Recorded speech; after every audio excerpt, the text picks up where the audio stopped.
গল্পটি কোনো বর্তমানের কাহিনী নয়। এটি আজ থেকে প্রায় বছর 5 আগের এক অতি প্রাকৃত সত্য ঘটনা। ঘটনাটি স্বয়ং তন্ময়ের সাথে ঘটেছিল।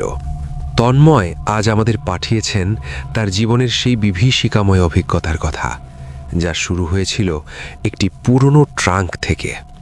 তন্ময় লিখেছেন, নাহিদ ভাই, আজ প্রায় 5 বছর পেরিয়ে গেছে, কিন্তু সেই অভিশপ্ত রাতের স্মৃতি এখনও আমার মেরুদণ্ড দিয়ে ঠান্ডা স্রোত বইয়ে দেয়। চলুন ডুব দেওয়া যাক তন্ময়ের সেই হাড় হিম করা অভিজ্ঞতায়। ঘটনাটি ঘটেছিল আজ থেকে বছর 5 আগে। আমি তখন কেবল ভার্সিটির পাঠ চুকিয়েছি। আমার বড় মামা হঠাৎ করেই মারা যান। মামা চিরকালই একটু নিভৃতচারী মানুষ ছিলেন। সিলেটের সুনামগঞ্জের সেই দুর্গম পাহাড়ি এলাকার এক পুরনো পৈতৃক বাড়িতে তিনি একাই থাকতেন। সারা জীবন বিয়ে করেননি, মানুষের সাথে খুব একটা মিশতেন না।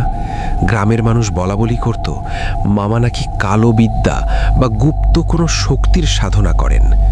মামার মৃত্যুর খবর পেয়ে আমি সেখানে গেলাম। তার শেষকৃত্য সেরে আমি যখন তার শোবার ঘরটা পরিষ্কার করতে গেলাম, খাটের একদম কোণায় ধুলোবালির নিচে একটা ভারী পিতলের ট্রাঙ্ক খুঁজে পেলাম। ট্রাঙ্কটা সাধারণ কোনো তালা দিয়ে বন্ধ ছিল না নাহিদ ভাই, সেটা 7টি গাঢ় লাল রঙের সুতো দিয়ে 7টি গিঁট দিয়ে আটকানো ছিল, আর প্রতিটি গিঁটের উপর শুকনো জমাট বাঁধার রক্তের প্রলেপ ছিল। আমি তখন কৌতূহল সামলাতে পারলাম না। আমার কেন জানি মনে হলো এর ভেতরে হয়তো মামার জমানো কোনো ধন সম্পদ আছে। আমি একটা কাঁচি দিয়ে সেই 7টি সুতো কেটে ফেললাম। ট্রাঙ্কটা খোলার সাথে সাথেই পুরো ঘরটা একটা উৎকট গন্ধে ভরে গেল। পচা মাংস আর পুরনো চন্দন কাঠের এক বিশ্রী মিশ্রণ। ভেতরে কোনো সোনা দানা ছিল না নাহিদ ভাই, ছিল কালো কাপড়ে মোড়া একটা মানুষের মাথার খুলি, যার কপালে সিঁদুর দিয়ে অদ্ভুত কিছু চিহ্ন আঁকা, আর তার ঠিক নিচেই ছিল চামড়ায় বাঁধানো এক প্রাচীন ডায়েরি।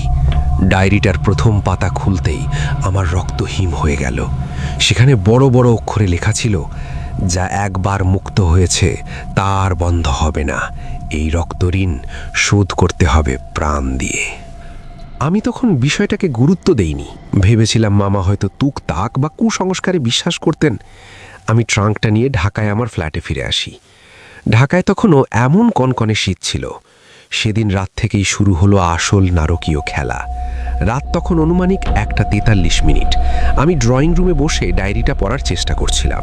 হঠাৎ লক্ষ্য করলাম ঘরের তাপমাত্রা অস্বাভাবিকভাবে কমে গেল। মনে হচ্ছে যেন কেউ গোরস্থানের হিম শীতল হাওয়া আমার ঘরের ভেতর ছেড়ে দিয়েছে।